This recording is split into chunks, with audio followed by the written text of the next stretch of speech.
That's right. The solenoid took a shit.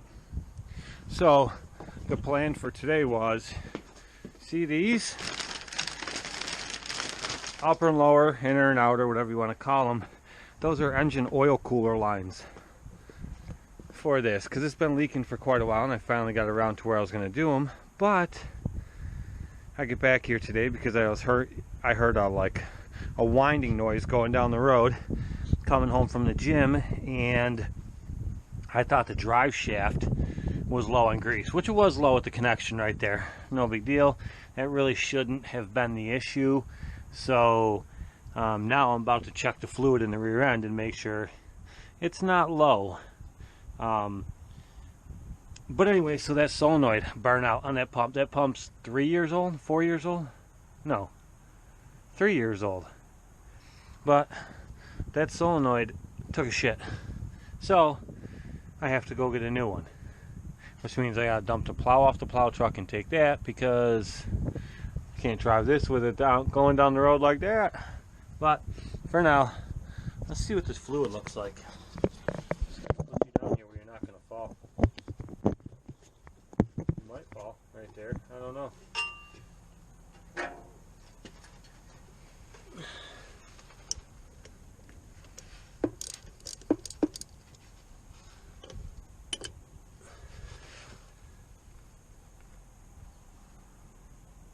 Uh-oh.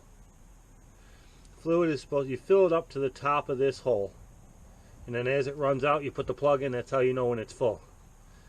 And a little bit should be seeping out, and it's not. Yeah, it's not too low in there, but it's definitely low. So we better add some.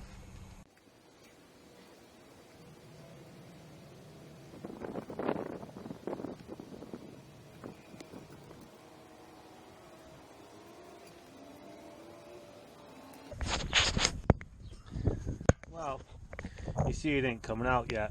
This nice little tube I have makes it easier when you can't lift a bed up like this and you gotta put fluid in there. Makes it easier to go from like the wheel well. But anyway, it's not coming out yet. That wasn't 80-90 is what I use in here. It wasn't a full bottle. It was a little less than half full, maybe a quarter of that. That's a quart bottle, and it was about a quarter of the way full. But it's not coming back out the threads yet, which tells me it's not full, which means it's a little bit lower than I thought. Yeah, the things that get neglected. That's not good. You don't want to neglect this right here. This is bad news, especially in a 1-ton truck. So I got to go up to Napa and get that new solenoid. I guess I'm picking up more of this. Watch, I'll pick up a new bottle, because this stuff's like $20 a bottle. I usually don't use Super Tech. I usually use Mobile One. I don't know where I even got that from. And that's a Walmart brand, but anyway, it's like $20-25 a bottle. I'll buy a new bottle, get back here, and it'll take like a pint. But anyway, I'll have it for next time. So I'm just going to leave this here. I'll leave it right there in the fender, actually. And now I'm gonna take the solenoid off to go match it up and get a new one. Yep, that's what I'm gonna do.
everything's tightened back up, everything's on there. Let's see what it does.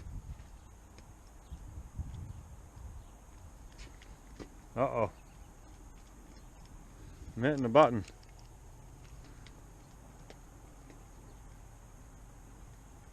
That's not good. I'm not getting any power. Uh-oh, what did I do? Alright. That's the power lead there. That hooks there, hooks there. That goes there, there. That one hooks onto there. That's all correct. That was on there. Unless this has to go over to that side, but I don't really see why. Let's try it. Alright, so just for the hell of it, we're going to move this one over to there, which I don't really see why that would be an issue, but the old one only had one stud on top. So, this one, actually, I'm not supposed to loosen that. I didn't want to do that. This goes on like that.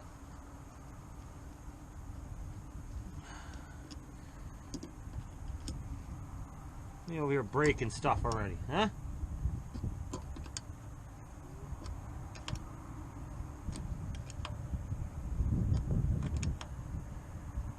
Okay, so break this free.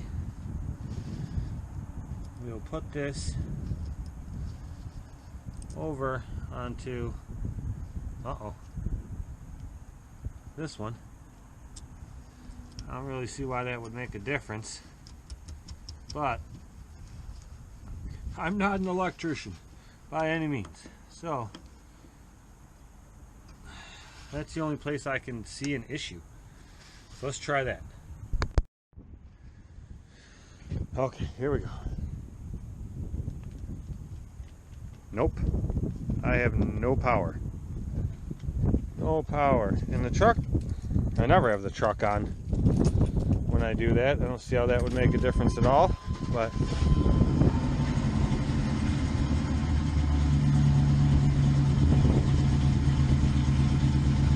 nope.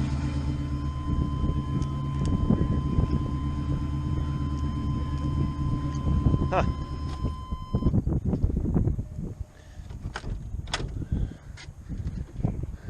Now I'm really confused. This is my power lead right here. It's that same cable that runs the power back there. That is on. Comes up through here, right there, bam. Comes out the other side, jumpers to there. I have no idea why that's not working.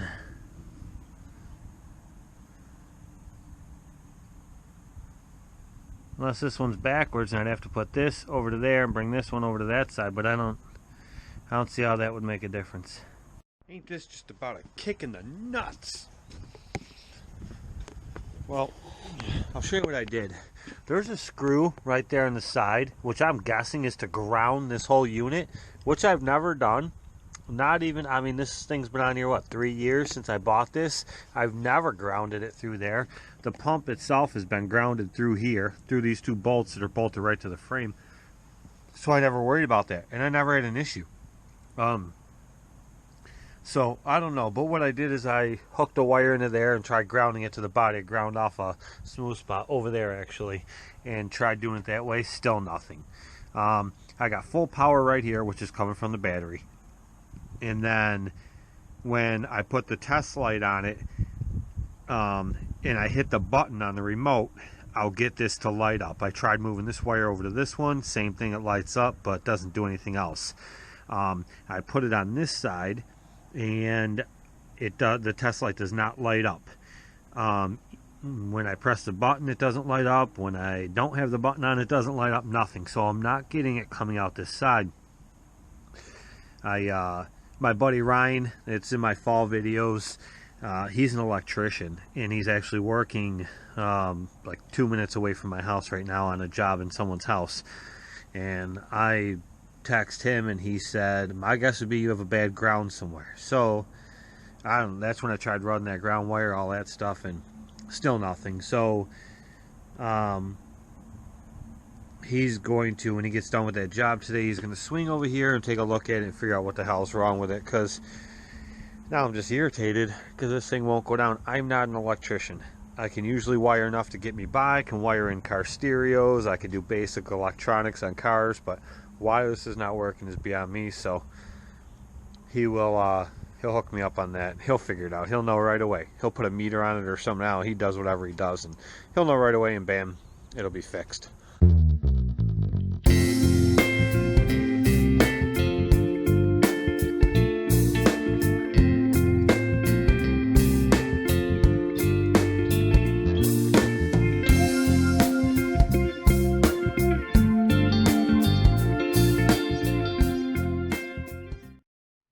Hi.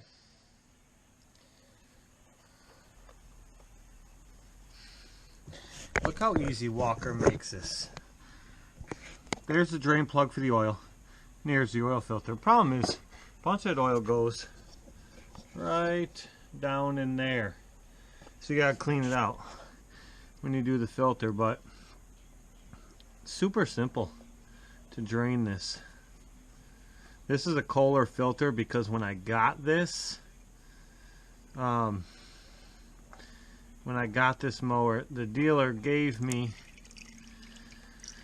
1 or 2 Kohler filters, and then he gave me a couple quarts of Kohler 10W30 oil. Now, I am not putting another Kohler on it. This one's on there obviously because this is the one he gave me, but it's not getting another Kohler, and I'll tell you why. I just I buy stuff in bulk because I change oil and filter on my mowers so often it's ridiculous. Like, my manuals all call for every 100-hour intervals. Some manuals I have seen will say change oil every 50 hours, oil and filter every 100. But most of them I've seen say every 100 hours for both. So, you guys can see. I don't really know where to put you under here that you can see. Kind of bouncing you around. So, anyway, I order my filters. I order a case of them at a time, and they're made by, I don't know if you can see that, they're made by Rotary, okay? And they're, get a little oil here, put it on the seal. And they're made by Rotary, and they're really good filters. And I get the same size, and what it is it fits all of my Kohler engines and all of my Kawasaki engines. I don't have any Briggs. It fits my Kohlers and my Kawasaki's. It's the same exact thread, and they go on there. Sometimes I get the shorter ones, sometimes I get the longer ones. I don't really know. I just the point is, I change everything so often. I don't get too crazy with like, I know there's going to be people, oh my god, I dread even telling you guys this, because I know there's going to be a handful of the people that are going to come on here and say, oh my god, I use nothing but Mobile One, blah blah blah, full synthetic, blah blah blah. Listen, you know, if you do, that's great, more power to you. And if it works for you, then, and that's what you want to do, then go ahead. But I have never ever had engine failure. I've never had engine pre-failure. I've never had any of these issues with the stuff that I use. A lot of times I'll get cases of oil from Napa. Sometimes I'll get cases of oil from Walmart. I buy the Super Tech oil. Oh, that ought to get some of your guys' blood boiling. Oh my god, he uses Super Tech oil. Oh my god. Let me tell you something. Super Tech oil is made in the Mobile One factory. That's no shit. Look it up. So, the point that I'm trying to make is, you know, you guys get crazy with, oh, you got to use this, you got to use that. And, you know, like I said, if that's what you want to use, go ahead. Nobody's telling you not to. I'm just showing you guys what I do. And, you know, whether you think it's the right way, the wrong way, it doesn't matter. It's my way, and I'm going to continue to do it this way, regardless of comments on my video or what anybody says. I'm still going to do it this way.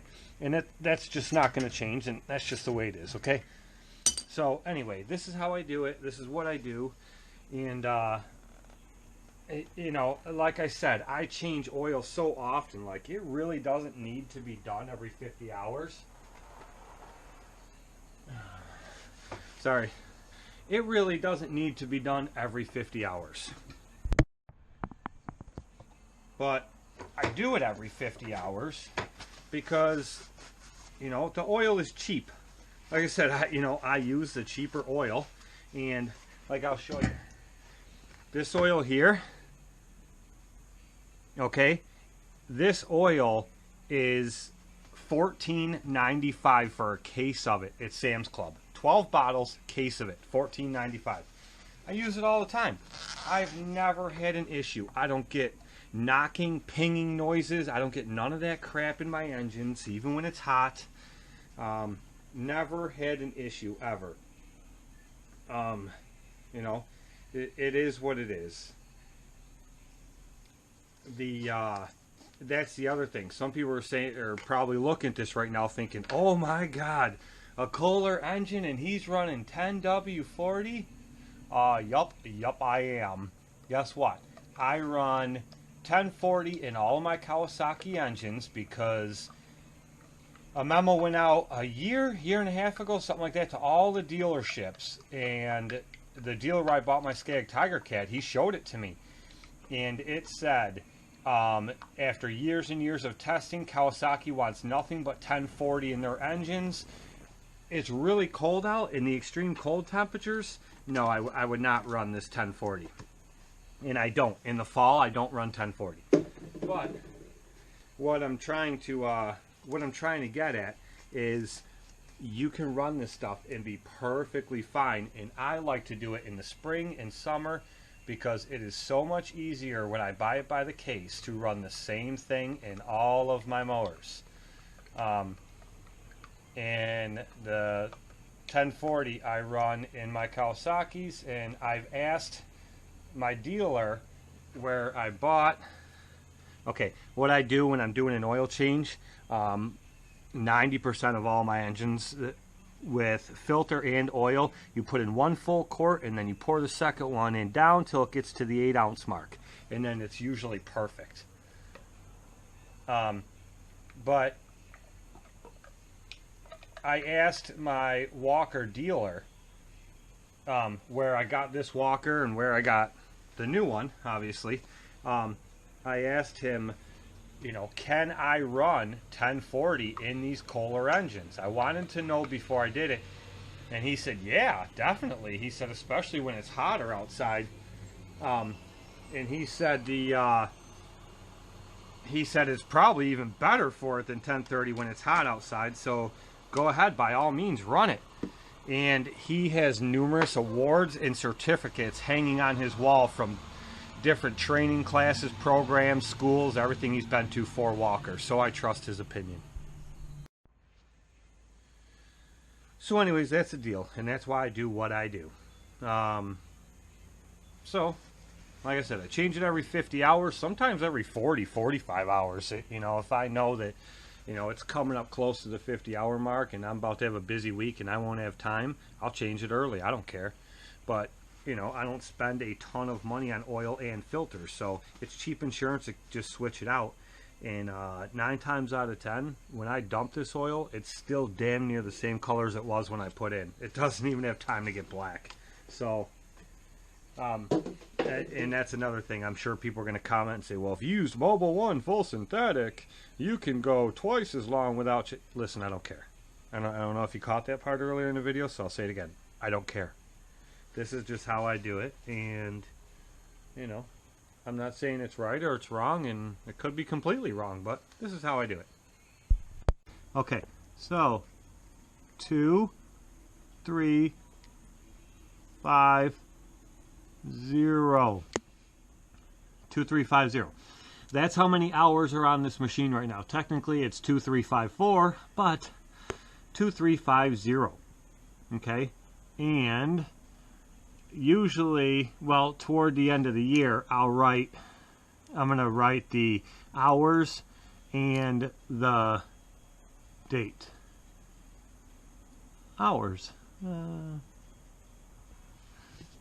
Okay, now see, the thing about that is this paint marker is permanent marker. It's paint, obviously, and it's waterproof. So if that gets wet, muddy, whatever, that's not going to come off. If I hit it with the hose when I'm washing the mower, it's not going to come off. That will tell me how many, or what the hours were, obviously. I'm going to stick you guys up here. That's so that I can always look down. Now, I don't know about you guys, but try to fix this here.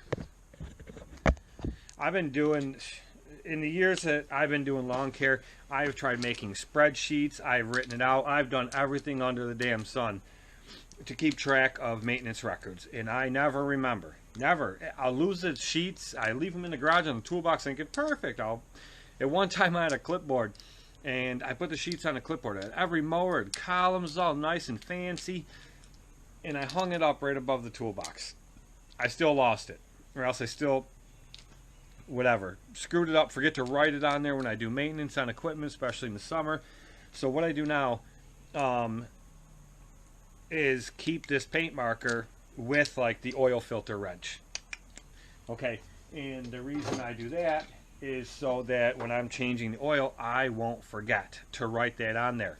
So now when I'm out mowing, all I got to do is, every once in a while I'll look down and be like 2350 hours. I'll look at the hour meter, and that'll remind me, that'll let me know if I'm getting close to when I need to change it. For some of you guys that are new, follow me, you're gonna say 2350, holy crap. All right, you got to go back through all my old videos because almost every single thing on this mower is brand new. And the engine itself, I think, is like 105 or 110 hours. Everything's been replaced. This whole mower's been rebuilt. But anyway, so that's where the hours are, and I write it down. And I'm just starting that this year. I never did that before. It's a genius idea. I will give all the credit for that to Brian, Mr. Brian Shane. And I know nobody really knows who he is, but he's a lawn care guy, and he floats around the internet. You might see him once in a while. Like I said, nobody probably even knows who he is, but now I'm just messing around. But anyway, that is where I got the idea, and it's genius, and I can't believe I never thought of it before. So, all right, a lot of people have been asking me about the chickens. How are the chickens? It is a swampy mess back here. Look at this. Look at it. It's nasty, and it stinks to high hell. But I've been cleaned out. I cleaned out in the middle of a snowstorm. Everything was cold. I never even got to dump it back there yet. But it's it is a mess back here. See this here? This is slop from my fridge. There's chunked up apples in there. There is a bunch of ham and bean soup that was left over. There's carrots. There's chunks of chicken. Doesn't that sound messed up? But there is. Look at them in there. Can you see them? They're like, let us out, you prick. But there's everything in there. I clean out my fridge all the time once a week, and I put it all in there, and I dump it in a slop bucket. Chickens are pigs with feathers. They will literally eat anything. Not even kidding. Meat, everything. They love it. So, anyway, we're going to let them out this morning. Hook that on. Here they come. Morning, ladies. All right. So, watch. When I dump this stuff in there, they'll go nuts. They love this stuff. Love it. I'm trying to figure out where I'm going to put you guys so you can see this. I know. Oh my good Lord. It's crazy. It's crazy. Alright, I'm going to set you here. See if I can tip the camera down some. Watch what happens when I dump this in there. They know it's coming. They love it. They're like, come on, get in there. Get in there.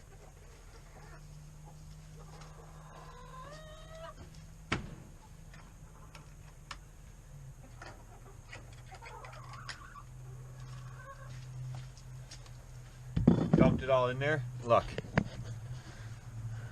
They go right into it. They're pecking at it like crazy. I don't know how much you can see through this chicken wire fencing here.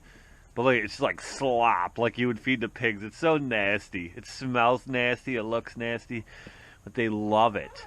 They look at they're ripping out the chunks of chicken. That's kind of messed up, I think. It's like eating a fish fry sitting next to an aquarium. But look at them.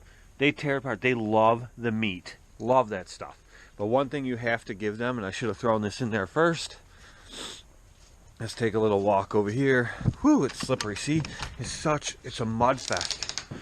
Oh, there's the B19. Man, look, it's a mess in here. All the empty bags of food and bedding. There's oyster shells. There's grit, okay. It's like little rocks and stuff. And see, look, you can see my footprints. That's how soft the ground is for me walking back here. But, oh yeah, they're out here now. There's 5 of them. There's one missing. Where is he? Or she? I don't know, she might be laying eggs. But anyway, grit, okay? It's like this stuff. It looks like little rocks, little pebbles. They need this. It stores inside their throat or in their mouth. And that's what helps them chew up this stuff. Or like grind it up because they have no teeth. So, you just throw it on the ground.